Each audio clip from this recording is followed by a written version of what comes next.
What's up, Fire Family? It's Kiahonfire, and welcome back to Conan Exiles. And this is a very special episode because we have a bunch of core game changes, some new additions, and all. Yes, this is actually the official Conan.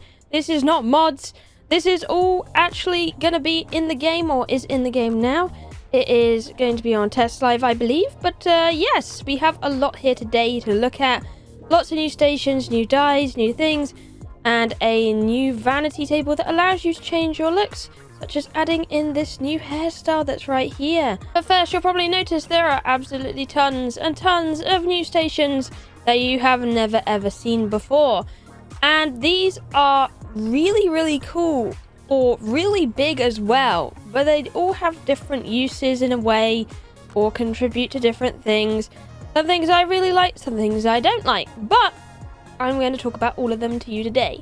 Now, this is going to be the economy update, so you might be wondering why are they even doing all these changes. Well, they really wanted to make thralls and crafting stations actually contribute something to the crafting process and simplify a lot of the processes that we have in Conan right now down to a more linear pattern. But at the moment, they think that they have a lot of things that are everywhere skewed, and it's quite messy, and what they're trying to do is just tidy that up a bit and tighten it up a bit, you know, so you don't have so many things flailing around.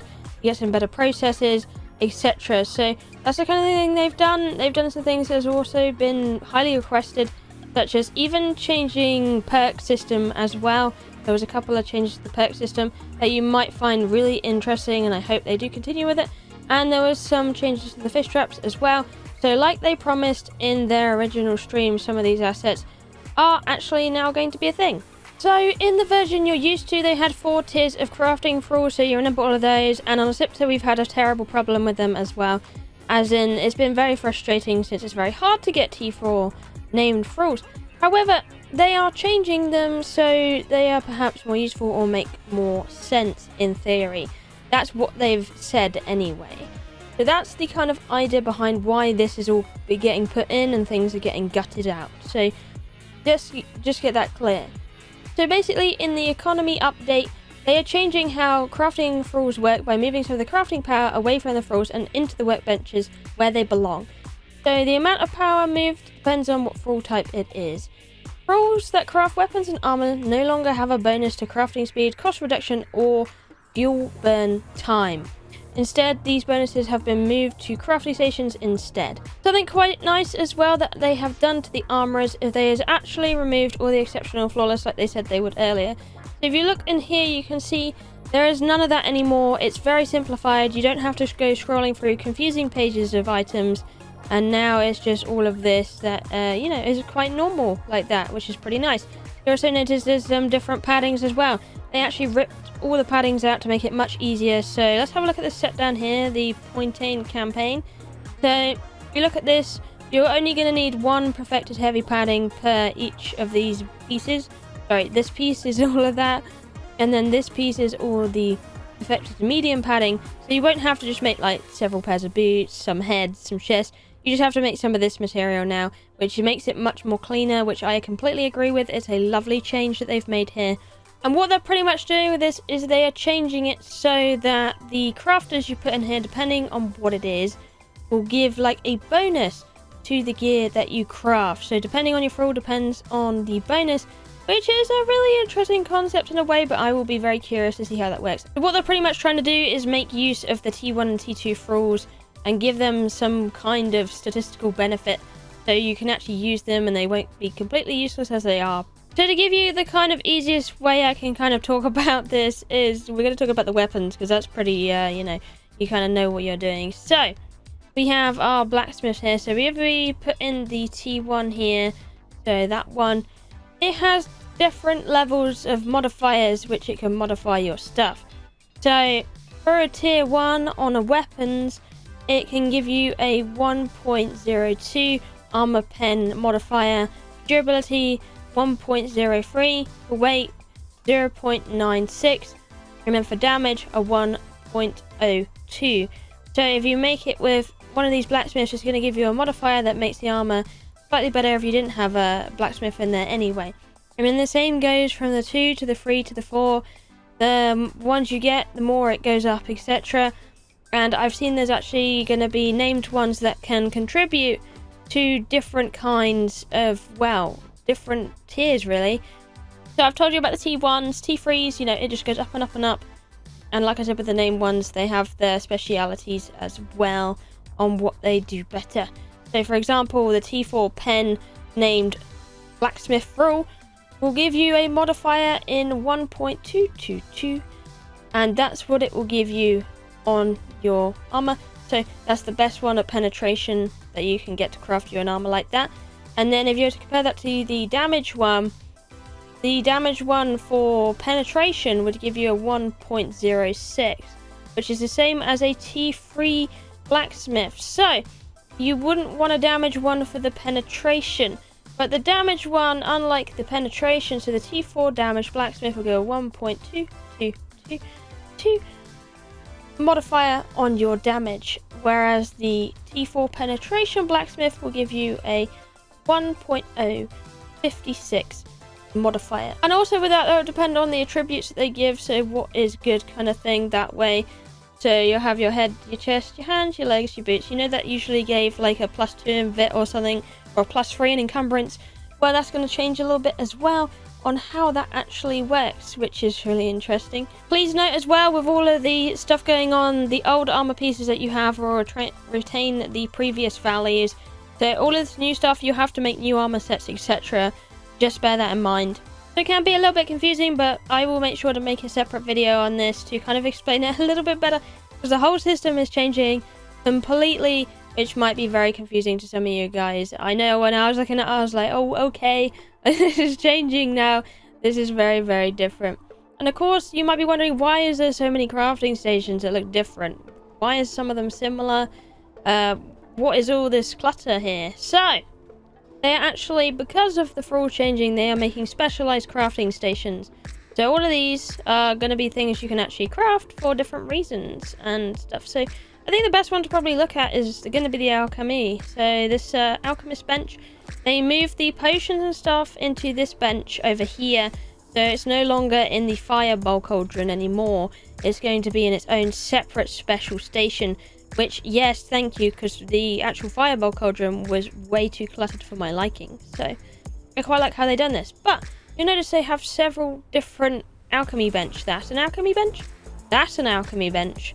This is also an alchemy bench. And this humongous thing that I don't know how you're going to fit in your base, but looks hella cool for RP, is also an alchemy bench. So you might be wondering, why do I need 4 different alchemy benches, Kaya? Why is there so many? This is ridiculous. So you'll be looking at all of these. So you'll start off with one of these, one of your basic alchemist benches. You'll be like, cool, that's pretty much just normal. It doesn't really have any specialization. It's just that. But then you upgrade to the improved, and it will give you a low material cost on this one. That will give you a nice effect there. But then you have the 2 tier 3. So this absolutely massive thing over here and this massive thing over here, which both looks very cool. Which you might want to make both or keep one, depending on the kind of function you want. So pretty much, for the Trade Alchemist, we're going to start over here. This is a Trade Alchemist bench, which is one of the tier 3s. Will give you a low craft time. So if you want to make potions really, really quickly, you wondered why those alloy potions were crafting really slow. Well, this is why, because this bench will be the one you'll want to use to speed up things like that. So if you don't mind about the normal cost and stuff, you can just go ahead and craft a bunch of the potions you need, etc.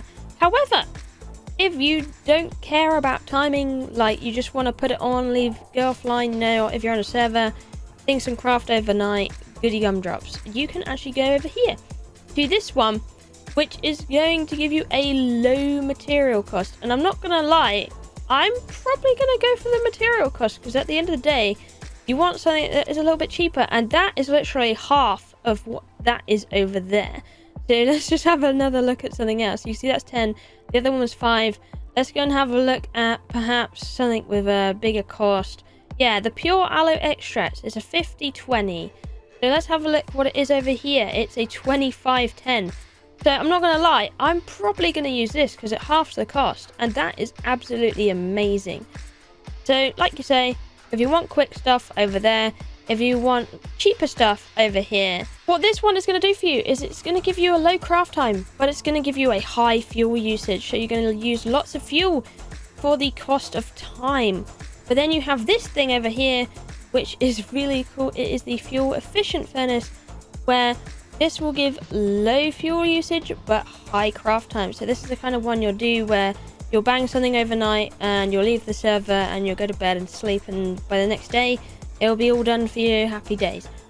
And that's not all for crafting stations. There's actually a new dye vat. So instead of having it in your fireball cauldron, you now have a dye vat. So this thing will allow you to make all your war paints in here that you have, and dyes. And yes, those are actually new dyes they have in the game. As you could probably tell on my clothing, it is very vibrant and colourful, and I love it because we've been doing this a very long time. We have so many different flowers in Conan, it didn't really make sense not to have nice bright coloured clothing where everybody could customize it how they like. So, and then they also have a new station called the casting table, which makes a lot of sense as well, because this does all your jewelry, and it also does your things like your glass flask and all of this, which we really actually needed to have a place for it, because before it was a bit messy and it was a bit everywhere. So that is also a thing that has been changed. And of course you might be wondering, where have all of these gone? Well, they've moved around as well. They're not all in the same place anymore. You got some things up here. I noticed the armor actually moved down here. So if you're looking for armor tables, you have that in here as well, including the Grandmaster feats as well for that. So that's all different as well. Fish traps are also being changed because they have been found to, well, decrease the server load a lot. So they're fixing those up to make them a bit different. They are actually going to require bait, and they are replacing the ichor.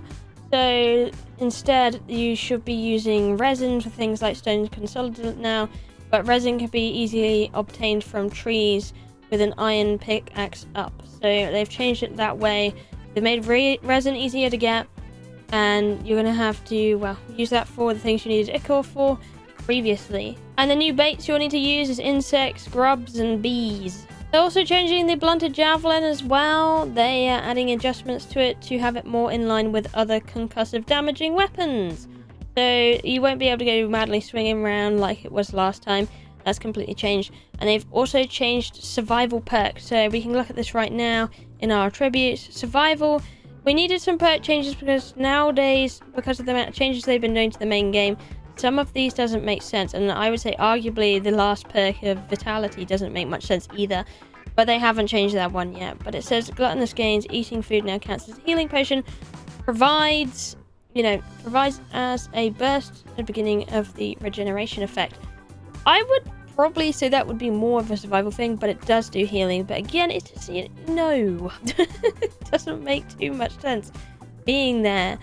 So there are some things I would say, are they really worth all of these points, etc. around here? Probably could do with a little bit more love, all of that. So we have a look at the survival. That is one of the ones that direly needed changing. So survival, you'll notice the tier 2 survival is now different. Waste not, you consume half as much water when drinking from water skins. So that's only water skins, and you'll drink less from them now, which means you waste less water. And then they moved the hard worker up to 3 instead of 2. It used to be on 2. So now if you want to do a build for gathering, you'll now have to up it a lot more to be able to get that actual perk. So you actually have to invest in survival a lot more. And that is the perks that they have refined a little bit in survival tab. So there you go. But I would say that's a pretty good sum up from this actual patch. There is a lot of things being changing. Do keep an eye on the channel, subscribe if you like, and I will update you on the following next few things in the next few days and give a more in-depth look into each of the crafting stations, etc. Anyway, thank you for watching. I love you, and I'll see you in the next one. Bye bye.